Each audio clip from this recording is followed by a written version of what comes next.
Good afternoon. It is an honor to welcome you to the annual Howard R. Driggs lecture series.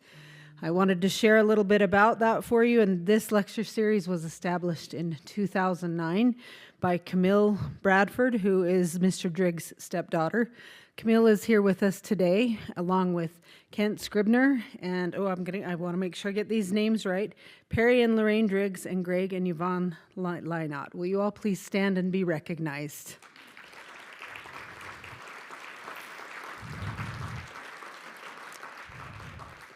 Thank you for making the journey to join us today, and thank you for your continued support of keeping this lecture series and the Howard R. Driggs lecture going. It means a lot to our campus. I wanted to share a bit of information about who Dr. Howard Driggs was and continues to be. Howard R. Driggs served as one of the first faculty members at Southern Utah University when it was founded as the Branch Normal School in 1897. He went on to teach at the University of Utah and as a New York University as a professor in English. During his distinguished career, Dr. Driggs was also a well-known historian and author of books on the pioneer trails and settlements of the West. And we did a documentary on him that you can find in special collections. It's a fascinating life to learn about. So thank you to the family for joining us, and I'd like to bring up Brian Paul to introduce today's lecture.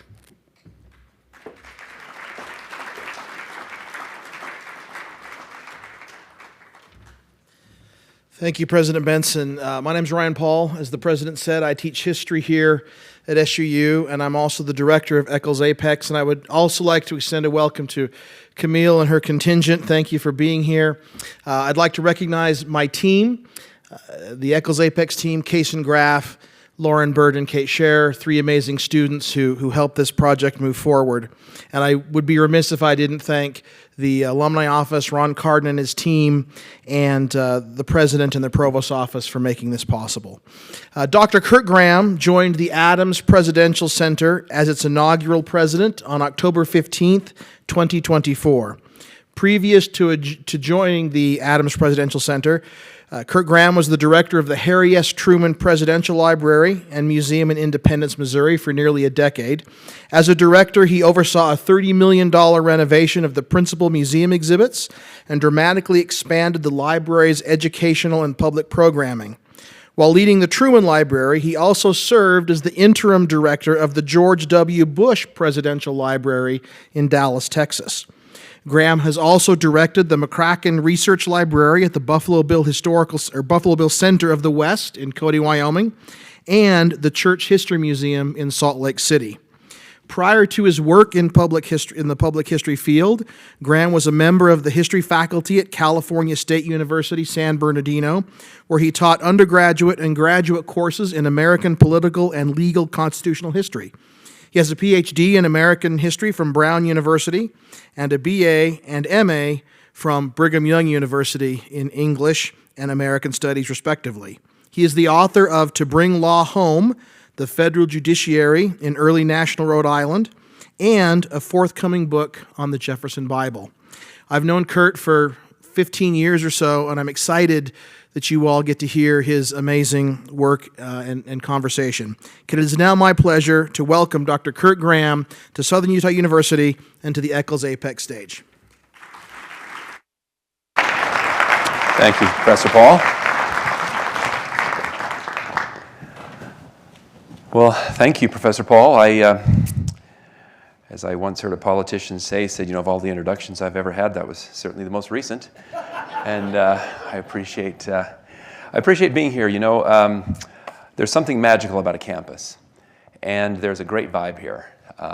I think so many of you, as I walk around, I think you understand something that I came to understand about my upbringing as well, and that is it's one thing to be from a place, it's another thing to be of a place. And I think that you reflect being of this place, and I know what a remarkable thing that can be. I'm really excited to be here to talk to you today about a topic that's near and dear to my heart. I've spent most of my career, just by default really, in political and constitutional history, that kind of thing, and have spent a lot of time with the American presidency. And I think it's a very, very important topic, timely topic in a lot of ways. Americans love their presidents. And I know we live in a time of great division, and we think that at any one given time, only half the country is going to be happy with who's elected, and that's probably true. But even when we don't agree with or appreciate or even respect the person in the office, Americans hold the office itself in an almost kind of civic reverence. Presidential libraries and museums, estates, summer residences, boyhood homes, and grave sites draw millions of eager visitors every year. The American presidency is unlike any other executive office in the world. Its origins, execution, and concentration of both symbolic authority and raw power are unparalleled in human history. There is simply nothing else like it. And I believe we still have a lot to learn about it and a lot to learn from it.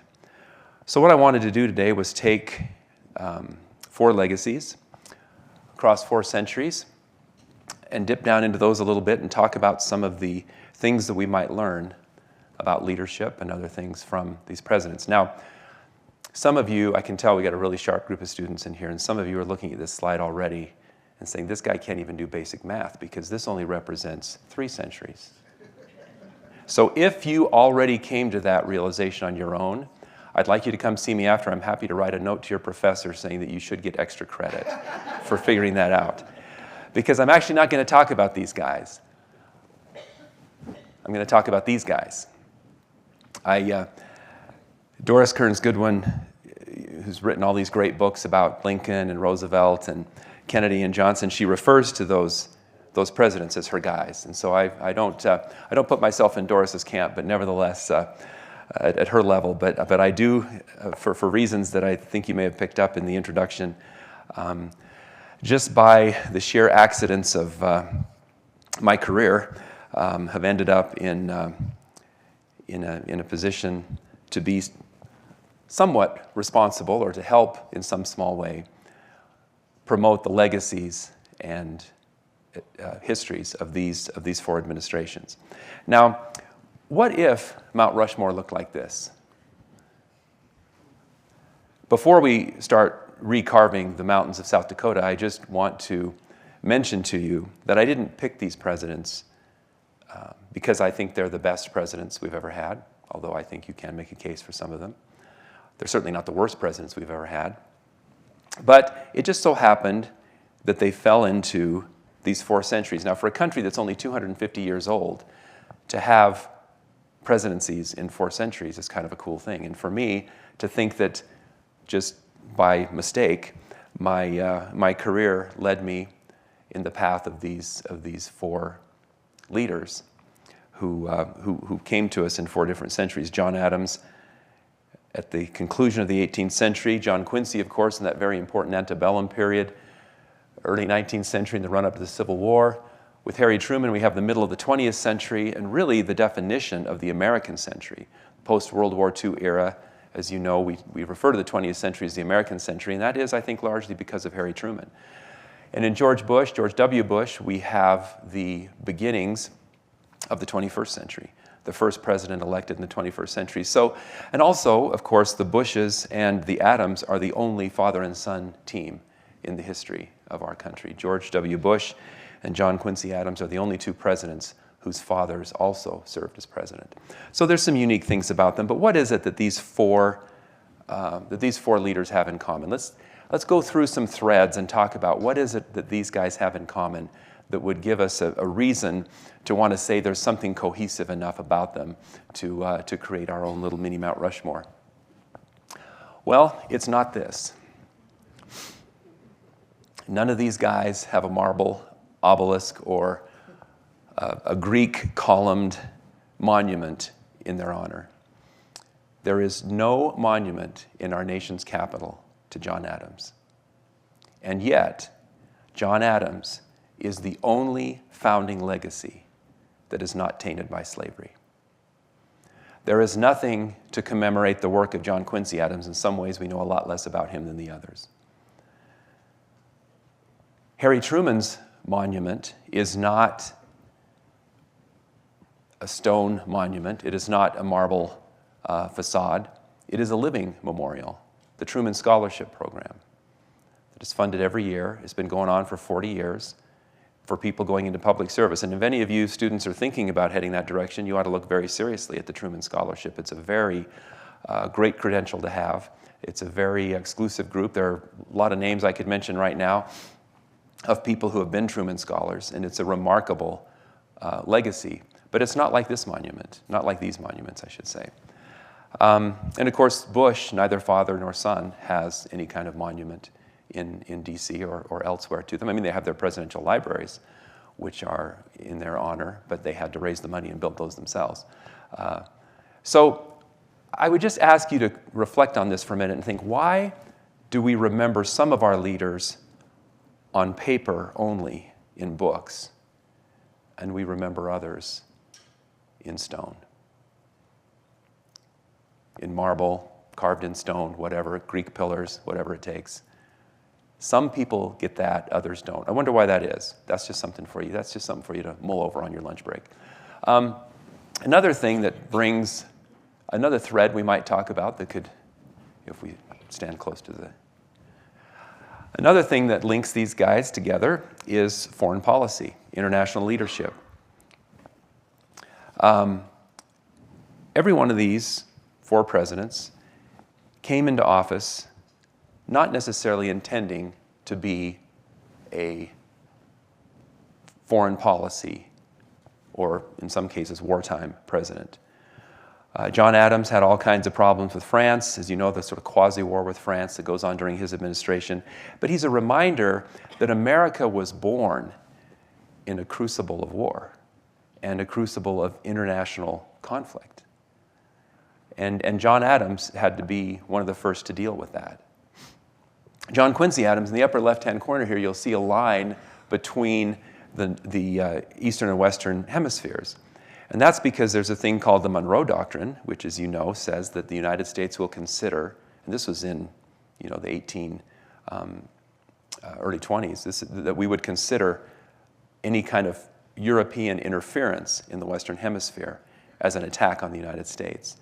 The Monroe Doctrine was designed, developed, written, thought through by the Secretary of State, John Quincy Adams, shortly before he became president. So he laid the foundation for that stake in the ground, basically, that America says, we will control this hemisphere. We will be the ones in charge of this. We will not be colonized by the European powers. Obviously, in the lower left here with Harry Truman, foreign policy, I mean, he had to end World War II in very dramatic fashion. It was a pretty straightforward decision for Truman. He made a lot of tough decisions in his career, in public life. That one wasn't really one of the tough ones. He had to end the war. That's how he looked at it. It was just that simple. Now, people questioned it then. People question it now. But Truman never did. He understood that he had to... I've always said of Harry Truman that he didn't just have to make a lot of hard decisions. He was decisive. And it's different. Everybody has to make decisions, but not everybody's decisive. Harry Truman was decisive. Finally, you think about another foreign policy president who had no intention of being a foreign policy president, George W. Bush with 9/11. He had a domestic agenda in mind. He had educational reforms he wanted to pursue, research. I mean, he had a whole domestic agenda that he wanted to pursue. And within 7 months of being president, our country was hit by the worst attack since Pearl Harbor. And he, again, not because he chose it, he became a foreign policy president. He had no choice. Now, people can debate about him like they debate about everybody, whether he made the right decisions, whether we like the way that rolled out. The fact is, he confronted an international crisis and had to deal with it just like the others did. So sometimes history sort of thrusts upon a president things that he has to do that he wouldn't otherwise like to do or think about. The other thing that these guys all had in common was the way they came to the office. They all had different challenges in the elections that brought them there. Now, most of you students are, probably a lot of you weren't even born in 2000, so I'll start there with the most recent and work our way back. But that was a very tricky election, because in the upper right there you see this guy looking at this piece of paper with a little hole through it. The whole controversy was about what they called the hanging chad. And what it was the way voting was done in Florida at the time was a stylus had to push through. They were little perforated things, and it lined up with who you were going to vote for, and you would push the tab out. Well, if you didn't push hard enough, or if the tab kind of hung on, it would hang and be there. So when the machine read the votes, it wasn't accurate. So they had to go back and do this hand count. Now, this election ultimately gets decided by the Supreme Court when they stop the count, which a lot of people then and now think was really an unfortunate use of the court to come in and have to make that decision to basically decide how that election would come. But that was a tough way and everything sort of came down to Florida. Al Gore got more popular votes, but the electoral votes were such that whoever got Florida would be the next president. And so it all came down to Florida. Another great election, 1948, Harry Truman. It's funny, he becomes president in 1945 when Roosevelt dies. And he's only been vice president for 82 days. He's only met with Roosevelt privately twice. And all of a sudden, the world at war is on Harry Truman's shoulders. And it's tough. I mean, he's got to end the war. He's got to convert the economy back to domestic production, all these things that, there's some pain involved in this, and it's not very popular. So unpopular, in fact, that in the 1946 midterm elections, he and the Democrats take a drubbing. I mean, it's terrible. I mean, he loses both houses.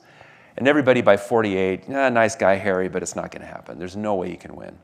So Harry jumps on the back of a train, crisscrosses the country twice, the whistle-stop campaign. He takes his appeal directly to the people, and he carries the day.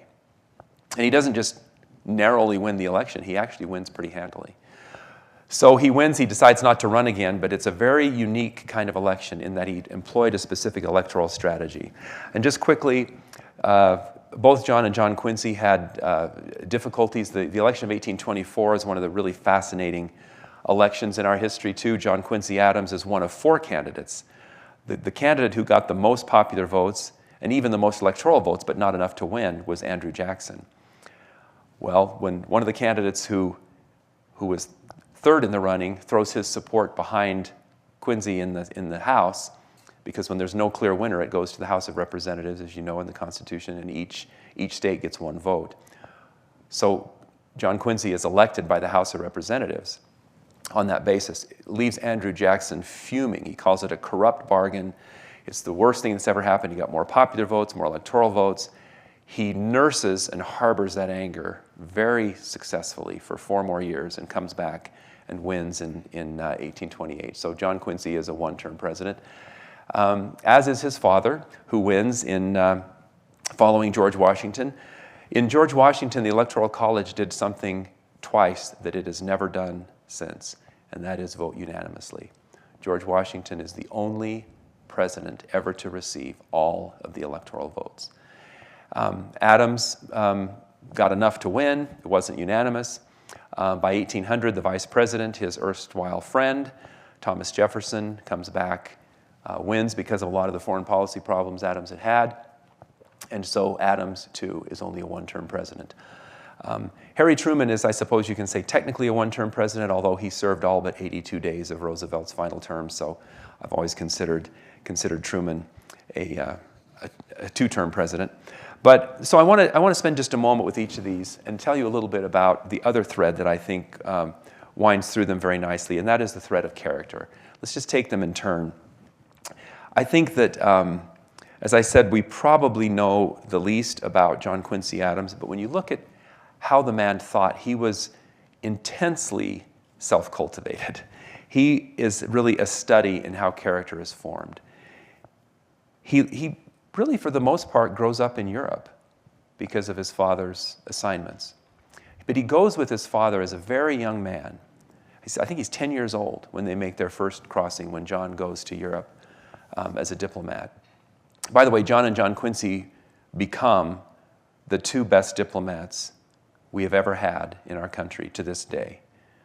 There's no one who is anywhere near what those two were. But John Quincy grows up speaking multiple languages. He's just this incredibly bright kid. And so much so that the men who are the ambassadors in Europe, they bring him in to translate for them. I mean, they spoke French, they spoke these other languages. I mean, Quincy goes with Dana to Russia to become his personal secretary when he's 14 or 15 years old. And he's the personal secretary to the ambassador. And he understands how these courts and diplomatic circles run, how this works. And it's really very interesting. At one point, Thomas Jefferson just loved John Quincy Adams. He invited him to all kinds of dinners, all kinds of things all the time, and just spent a lot of time with him. And John Adams once said they were very good friends at the time, he said to Thomas Jefferson, "Sometimes I think he's more your boy than mine, because of, you all connect so well over some of the same intellectual kinds of curiosities and challenges and things." And so John Quincy Adams is someone. It is a funny story about when John Adams realizes at some point when Quincy's a mid-adolescent, 15 or 16 years old, that he has yet to read Thucydides' The Peloponnesian War. And John is just beside himself. "Son, these are the most important democratic speeches in the history of the world. Time is ticking, son. How can you not be aware of the Peloponnesian War?" I used to ask students when I taught, how many of you can spell Peloponnesia or Thucydides? And I include myself in your sorry lot. But what I'm saying is, John Adams was concerned enough about his son's understanding of how the world worked and how this history all came together. It's really incredible when you think about the effort that he put into his son's cultivation and education. The result of that was John Quincy Adams becomes not just erudite and learned, probably would have had a very nice life as a professor, but in his family business, you go into public service and into politics. John Quincy Adams, to cut to the chase and keep it short, was essentially our first civil rights president. He was an avid abolitionist. He left the presidency and went back into the House of Representatives, which is something really odd if you stop and think about that happening today. Goes back into the House of Representatives, literally dies on the floor of the House, collapses on the floor of the House and is hauled out. He dies arguing against the gag rule, which is basically trying to stick it to the slave. I mean, he's trying to overcome the slave power, the power of the slave owners in the South, who were trying to use the institutions of government to their advantage. And John Quincy Adams fights to the death, literally, to try and stop that from happening. So he's in this antebellum period. He doesn't live to see the Civil War, but he is a big reason why we have a civil rights legacy in this nation today. So another one we can talk about here is our friend George W., who says, it's the job of a president to confront problems, not to pass them on. He was another one who had a profound respect for Harry Truman and his decisiveness. The Bush family, one of the things I think that's really incredible, George W. Bush is not just a second, but a third generation federal office holder in his family. His father, of course, was president, among other things, but his grandfather, Prescott Bush, was a senator from Connecticut, a United States senator. So George W. Comes to that service ethic in his DNA pretty naturally. But he tried to build on the past. He said to me one time that he was working on, we were talking about Truman, and he said, there would be no Bush doctrine had there been no Truman doctrine. I mean, he saw that natural progression of building on things that others had done before. And I think that's really important. And one thing I came to really admire about Bush is that he's not obsessed with his legacy. He said, look, they've been debating George Washington still. He said, they're going to be maligning me for centuries. I mean, he's at peace with that. And I think it takes a certain kind of confidence to have peace. I mean, a certain kind of character to be able to say, you know what, I can't worry about how I'm remembered. I have to just do what I think is right. And so, again, he got sidetracked with, or torpedoed by foreign policy. He had a domestic agenda. And it reminded me of Lyndon Johnson. Lyndon was so crass about the way he expressed things, but he was so frustrated by the Vietnam War because he had this great domestic agenda, the Great Society, you know, the voting rights and all these things he wanted to accomplish, the war on poverty. And he said of the Vietnam War, he said, "This horror of a war is keeping me away from the woman I love." And that's how he saw that domestic versus foreign policy crisis. And in some ways, I think Bush didn't get to accomplish some of what he wanted to domestically because he was forced to move in that direction. But I think what stands out to me about Bush in terms of character is he is a problem solver. And I think that when you think about his legacy now, you know, it's all tied up with 9/11. Should we have gone to Iraq? What about Afghanistan? What about this? What about that? Those kinds of things will continue to be debated. And I have nothing to offer there. I'm no expert on those things. But you think about something that Bush is increasingly remembered for, something like PEPFAR, where he sees a crisis in Africa with just the skyrocketing number of deaths with the AIDS epidemic. And he develops this emergency response that has saved like millions of lives, literally. I mean, there's statistics about this, and other administrations have carried this on. So I think and I don't pretend to speak for anybody, but I can't imagine that Mr. Bush isn't pleased with knowing that the things that he started had a direct impact on the health and well-being of an entire continent. And by extension, of course, I mean all around the world. Somebody who did care about how he would be remembered is our friend John Adams. He was also a man of intense education. He didn't really want to be educated when he was he was a farmer. And he grew up on a farm. His father was a farmer. His father was a deacon in the church, which in New England, if you were in the Congregational church, that's sort of how you had civic authority as well. So Deacon Adams and his wife decided, even before they got married, that their eldest son, when he was born, would receive an education. Not everybody received an education in those days. Now, I've always wondered about that, you know, this sort of primogeniture and those things that caused that to be that way. What if the oldest son had been a dunce and the second son was brilliant? They would have thrown all that away because they wouldn't have known that at the time. So that's the hazards of, I guess, growing up in the 18th century. Fortunately, John Adams was very bright, but he wasn't, as a young man, someone who desired to go and pursue an education. His father talked to him about that, and he said, "Well, I want to be a farmer."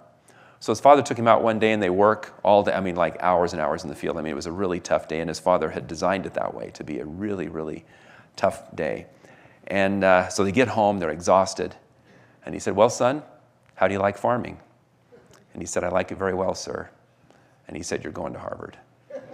And so he sent his son to Harvard, ostensibly to become a minister, to become a preacher. That wasn't Adams' path. He soon decided not to go that route, but he did receive an education. And of course, as I mentioned, was very adamant about his son receiving an education. When John Adams becomes president, everything he does sets precedent. There's a great new book by Lindsay Travinsky, if you get a chance to look at it.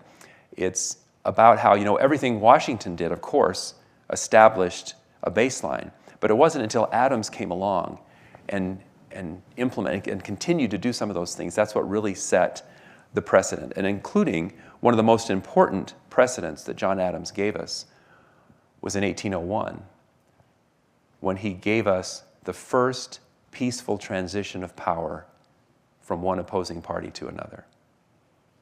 He didn't, when Jefferson won the election, Adams didn't have anything to say about that other than congratulations, and well, he didn't even say that, he left town.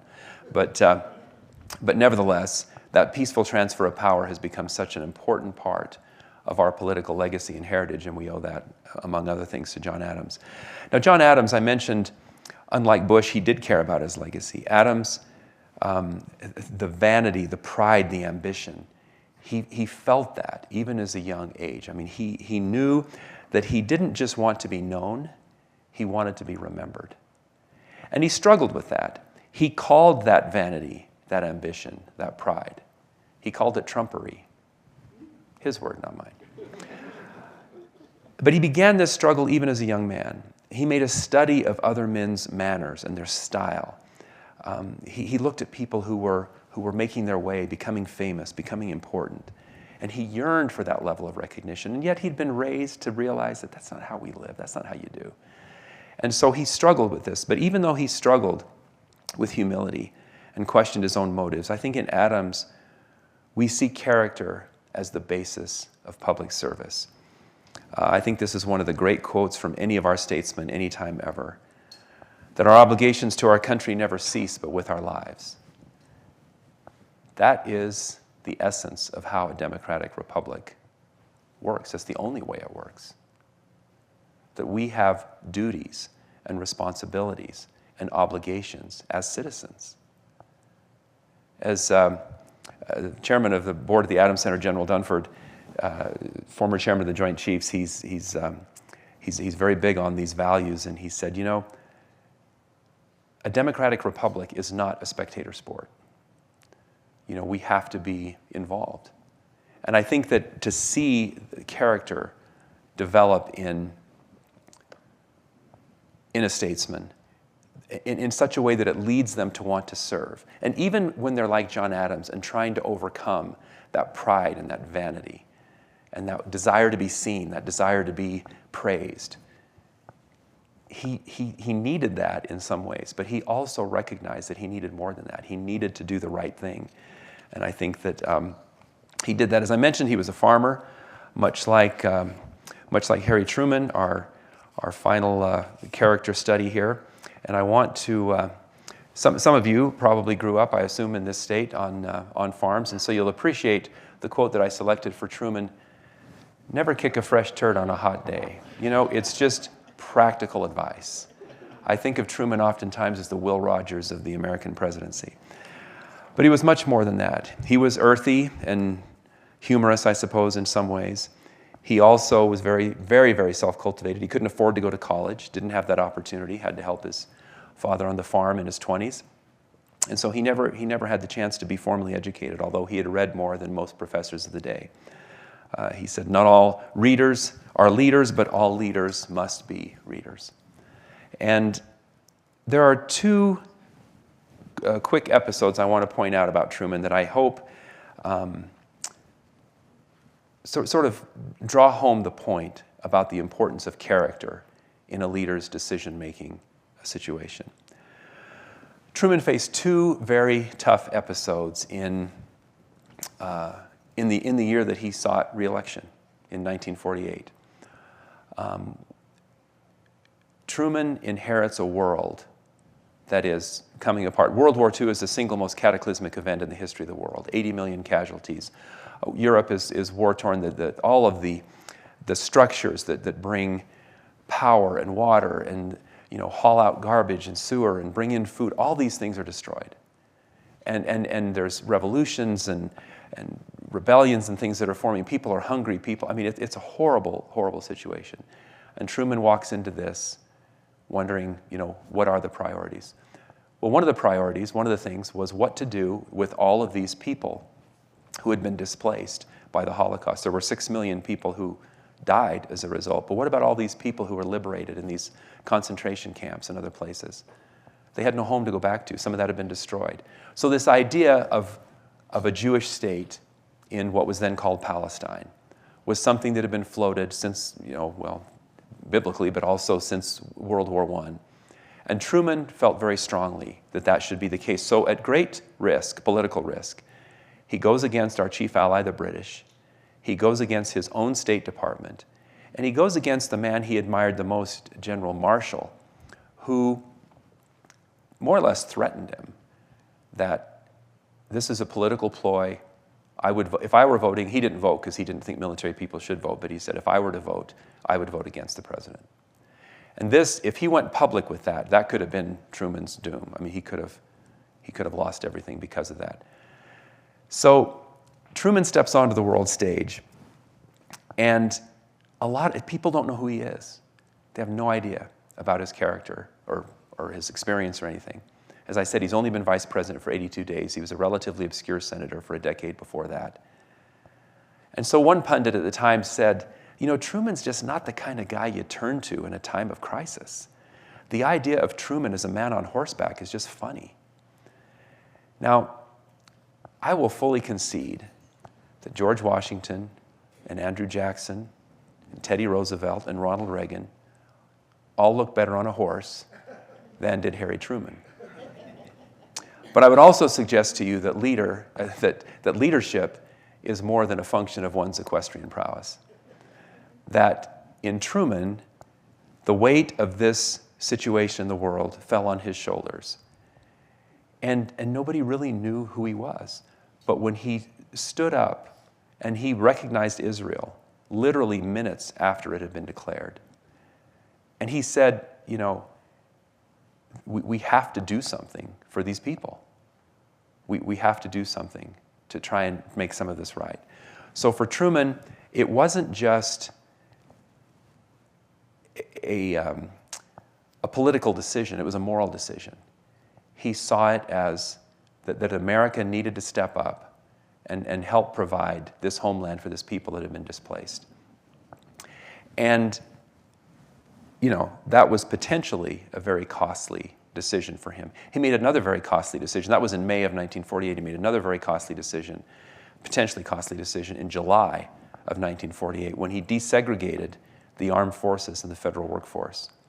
Prior to that time, black and white troops fought separately in the military. They weren't integrated. And federal offices, departments, had different wings. Obviously, there was usually a nicer wing where the white offices were, and then there was a basement or somewhere in the side where the black employees of the federal government worked. And Truman issued 2 executive orders in summer of 1948 where he said, we are going to integrate the troops and we are going to integrate the federal offices. Now, this sounds, duh. I mean, why would we not do that? This is 1948. This is not exactly the heyday of pluralism in American society. And some people at the time and some people since have argued that, well, you know, Truman's a politician. He knows that there are Jewish votes out there. He knows there are black votes out there. He's pandering to try and get this. Well, again, 1948, I would submit to you that I think Harry Truman probably ran the risk of alienating a lot more people than he drew to him with those decisions. But there were things happening in American society at that time. I mentioned John Quincy Adams being our first civil rights president. And I think that's a fair label to give him because of his stance against, his stand as an abolitionist and his stance against the slave powers in the South. But Harry Truman took on the Jim Crow system in a way that no one prior had. And he made possible some of the advancements in the 1960s that Martin Luther King and Lyndon Johnson and others were able to achieve. When things happened, just one quick example, there was a gentleman who came home from the war, African-American soldier. He was a sergeant. He was in his uniform. He was dragged from a bus in South Carolina on his way to see his family, beaten by police so severely that he permanently lost his sight. He was blinded for the rest of his life because of the way the officers purposely gouged his eyes out. Lynchings were common in the South. Truman got a report on this. He was trying to work, what can we do? And he just finally said, enough. We're not doing this way anymore. And he moved forward with desegregation. He was the first president to use the term civil rights. And he was the first president to address the NAACP, which he did from the steps of the Lincoln Memorial. And he said to that crowd, an integrated crowd, largely a black crowd, but there were black and white people there, and he said, much like there were for King's speech, he said, we must make the federal government the vigilant defender of the rights and freedoms of all Americans. And then he paused dramatically and he said, when I say all Americans, I mean all Americans. And they knew exactly what he meant. Strom Thurmond, who was the Democratic governor of South Carolina, took the racist wing of the Democratic Party, formed the Dixiecrats, left the party, potentially left Truman without enough electoral votes. The South was solidly Democratic in those days. There was no way he had to have some of those votes to win. And somebody asked Strom Thurmond, what's the big deal? Like FDR used to talk about equality and freedom and all this kind of stuff. Why are you doing this now? He said, yeah, but Truman means it. And he did. And desegregation was a shot across the bow for the segregationists. It absolutely, Strom Thurmond and the other Southern racists felt stabbed in the back. And, Truman said years later, when I was president, I tried to do what I could for people. I realized when I was in the war in France, in World War I recognized that there were, the way black people were treated in this country, I came to understand that and appreciate it. I didn't realize that growing up in Missouri in his day. He said, when I think back on these things, I tried to do what I could. When I think back on these things, I wish I had done more. So even Harry Truman recognized that he could have done a lot more. People said to him in 1948, Mr. President, be careful. You recognized Israel in May. You desegregated the federal workforce and the armed forces in July. You've got to stand for election this fall. Now, that's when elections lasted 2.5 months and not 2.5 years like they do now. But nevertheless, he still had to face an electorate that would remember these issues. And Truman famously said, I'd rather be right than be president. Can you imagine anyone saying that today? So, character being that thing that unites them together. And I want to roll into one more thread that I think runs through these folks, and that is this notion of patriotism. And I think we have a big misunderstanding today about what patriotism is. So I want to start by saying what I think patriotism isn't. Patriotism is not nationalism. Patriotism doesn't drive a statesman to want to take over other countries. Nationalism does that. And here's a quick test. Adolf Hitler was not a patriot. He was a nationalist. Patriotism, by its very definition, is diverse. It's inclusive. Nobody has a lock on it. Anyone who loves their country is a patriot. So anyone can be a patriot. Patriotism is positive. It leans neither right nor left. It's not progressive. It's not reactionary. It's not woke. It's not MAGA. It's not Democrat. It's not Republican. It's a love of country. So believe it or not, people who think differently than you, who vote differently than you, who have completely different ideas about the way we should conduct our public policy, they're patriots. They love their country, just like you love your country. And I think that's so interesting today because I think of these presidents that I'm talking about here, their brand of patriotism led them all to public service. I think about George H.W. Bush, for example. His father, Prescott Bush, is a senator. He goes to Yale. His dad's got a Rolodex like nobody in the day. He could have gone to Wall Street, made a ton of money, and just lived a good life. Now, he made plenty of money as it was, but he could have just lived on yachts and flown around the world and had a good time of it. But instead, he goes to Texas to make his own way. And he makes it big in the oil, and he runs for Congress, he gets involved. And I think that's remarkable because he didn't have to do that. And so that ethic gets passed on to his son, who also didn't have to do that. So I think that notion of loving your country doesn't mean just a warm feeling in your heart. It means that you're willing to step up and serve. And I think that's what separates these folks, that this combination, if there's a formula here, it's that patriotism plus character equals public service. I think if you think of public service being rooted in a love of country and inherently in character, I think that's where we get great public service. Now let me wrap up here with I want to borrow a concept from America's foremost intellectual, Ralph Waldo Emerson. Emerson, as you know, he went to Harvard also, like the Adams, well, like Bush. Bush went to the business school after Yale. And he goes there and studies, and he becomes a minister. He becomes a preacher. But he's so disillusioned with the way churches and clergy work and this idea that you have to have someone between you and an immediate relationship with deity. He's just so put off by all of that he leaves the priesthood fairly early in his career. You know, he says to the Harvard Divinities class one of my favorite quotes, he says, "My friends, there are resources within us on which we have not drawn." Just simply saying that, you know, there's something inside you that you have yet to find, and you're not going to find it through these formal, rote procedures. So Ralph Waldo Emerson said something. He said to people, make your own Bible. It's a pretty radical idea. He said, take those statements, take those words, take those quotes that have come to you like the blast of trumpet out of Seneca, Cicero, John, Paul, Moses, and Shakespeare. Take those words that resonate in your heart, put those together, make your own Bible. Let that be the guiding principle for you. Make your own Bible. So I want to borrow that concept, and I want to say to you, think about leaders that we have had in our country.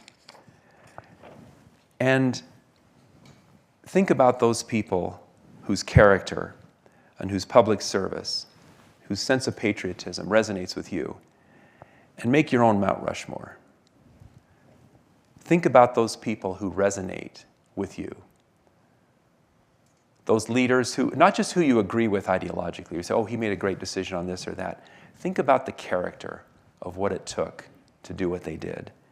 Think about whether their love of country is something that you think is worth emulating, a character which worth trying to mimic or to follow.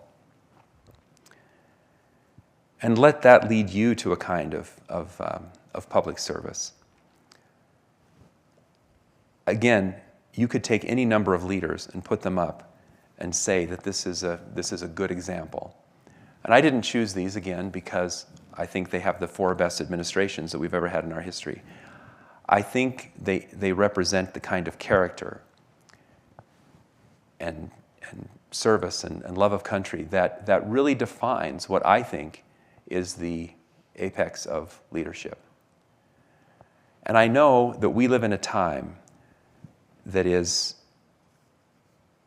largely defined by the absence of leadership. But we need to remember that the March to Freedom is more than a freedom march.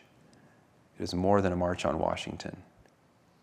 It is a march toward the ultimate potential, the self-actualization and full realization of the family of man.